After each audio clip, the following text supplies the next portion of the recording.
Welcome all to this video. I am John Milton, Assistant Professor, St.Joseph College of Arts and Science, Autonomous Cuddalore, from the Department of Microbiology.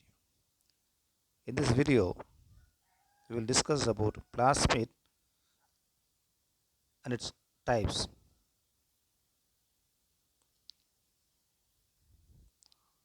So, what is meant by plasmid? First of all, we will see the definition for the plasmid.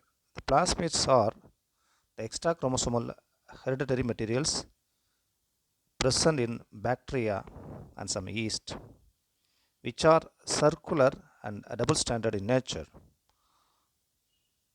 These only found in yeast among the eukaryotic organisms and also in the bacteria. In addition to the main chromosome, will be present there. In addition to the main chromosome, the plasmid also will be present as a separate one. What are the properties of the plasmid? We will discuss. We will see.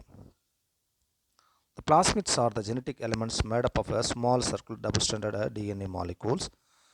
They exist separately from the main chromosome. Some plasmid may integrate with the chromosomal DNA. This is called as episome. The integrated form of the plasmid with the chromosomal DNA is called as episome. For example, F factor of E. coli is always or majority of the time the F factor will be with the chromosomal DNA and exist as an episome. The plasmids are replicate on their own without the help of the chromosomal DNA. It can replicate itself by having the origin of replication site, and it follow the theta mode of replication for the replication, for its replication. So the number of plasmid present in a single bacterium is called copy number. How many plasmids are present in a bacteria is called in the name of the copy number.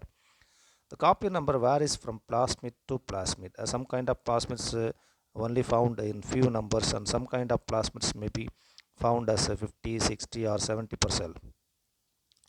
For example, F factor is a low copy number plasmid. The F plasmid always will be few number per cells.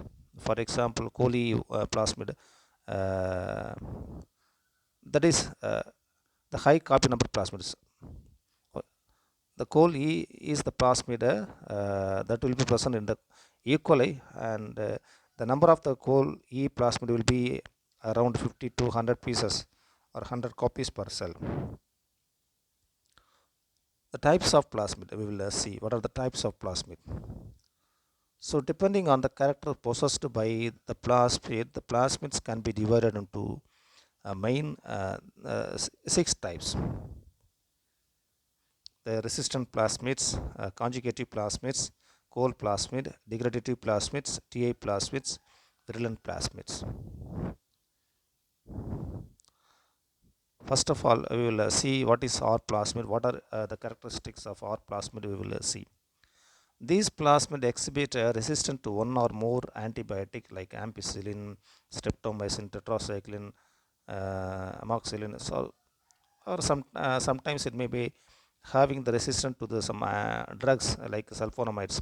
So if any plasmid that have the gene which is responsible for giving resistant to a particular antibiotic or particular drug, that is called as a resistant plasmid. The antibiotic resistance coding plasmids can be transferred from one bacteria to another bacteria and make the bacteria into resistant one. So this is one of the serious aspect of the resistance development among the bacteria against the antibiotic used. So this kind of genes can be transferred from the resistant cells to the sensitive cells and make the sensitive cells into resistant one. The R factor are transferred from normal flora to pathogenic organisms under natural conditions. In some natural conditions, the R factor may be transferred. Resistant factor may be transferred from normal flora, that is a common soil of our various bodies, and it may be transferred into the pathogenic organisms and make the pathogenic organisms tolerant to the antibiotic.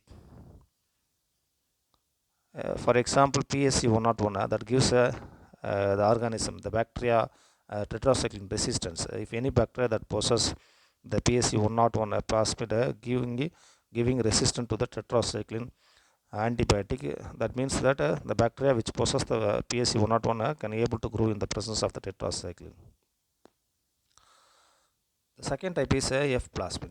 The bacteria which are having the F plasmid, uh, uh, that is called as F plus cells. The cells which possess the F plasmid is called as F plus cells, and that come into contact with other bacteria that is usually do not possess the F plasmid and is called as F minus cells, and transfer the F factor from the F plus to F minus. In these cases, the F minus become a F plus after getting the plasmid from the F plus cells. This transfer results in the conversion of the F minus cells into F plus. A copy of F factor retains in the F plus cells, and another complementary copy of the F factor will be transferred to the F minus and make the F minus into F plus. This type of transfer is called as conjugation. The F factor can exist freely as a separate plasmid, or sometimes it may be integrated with the main chromosomal DNA. In these cases, it is called as episomes. Already I told that. The third type is cold plasmid. The cold plasmids code for the synthesis of the bacterial toxin colicin. Colicin is one of the important toxic metabolites or toxic compound produced by the E. coli, which can kill other coliforms or other unrelated bacteria also. The cold plasmid are transmitted from one bacteria to another bacteria that has the ability to transfer. The colicin kills other closely related organisms of E. coli and other bacteria like col E1, col B. These are all the example for the cold plasmids.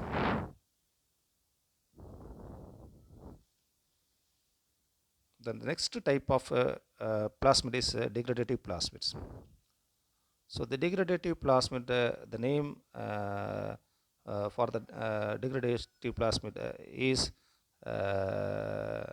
they are involving in the degradation of some of the toxic components, especially xenobiotic compounds. So these type of plasmid code for the enzymes that degrade as specifically toxic substances which are highly resistant to the degradations, microbial degradations, especially toluene, xylene, salicylic acid, parathion, 2,4-D. So these are all some of the unusual components. They are synthetic components, and they are not usually degraded by the microbial activity. They can persist in the earth for a long period and causing severe damages to the environment as well as to the consumer. For example, toll plasmids. So of Pseudomonas perdita, this toll plasmid will be present in the Pseudomonas perdita. Pseudomonas perdita is also called as a superbug that involve in the degradation of the toluene. Toluene compounds can be degraded by the Pseudomonas perdita, which possess the toll plasmid. This is the unusual compound. This toluene cannot be degraded by the other kind of bacteria. The fifth type of plasmid is TI plasmids. TI mean tumor inducing plasmid. T for tumor, I for inducing plasmids. So usually they will induce the tumor-like growth in the plant, and these plasmid will be found in the Agrobacterium species, especially the tumefaciens. The Agrobacterium tumefaciens is one of the important bacteria which cause crown gall diseases to the plants. And nowadays, the Agrobacterium tumefaciens are used for the beneficial aspect by introducing the gene of interest and making the genetically modified plant. So usually the Agrobacterium tumefaciens cause the crown gall diseases by introducing the tDNA regions which is possessed by it. In the tDNA regions, we can insert the decide gene with the decide properties, and this may be introduced into the agrobacterium. After that, the agrobacterium will be allowed to infect the plant cells. In this cases, the agrobacterium introduce the gene of interest, which is already cloned, and that gene of interest will be recombined with plant chromosomal DNA, and from these cells we can create the new plant by this culture technique. This is called as genetic engineering techniques. This technique is followed to create many kind of plants with desired properties like stress resistant, drought resistant, uh, pest resistant. So many plants can be created by this agrobacterium timification. Actually, this bacterium is pathogenic organisms. By removing the gene which is responsible for the pathogenicity, we can use this bacteria for the beneficial aspect. The last type is virulence plasmid. The virulent plasmid possesses the pathogenicity to the bacterium. It gives pathogenicity, that means disease causing ability to the bacterium. Thank you for watching this video lecture.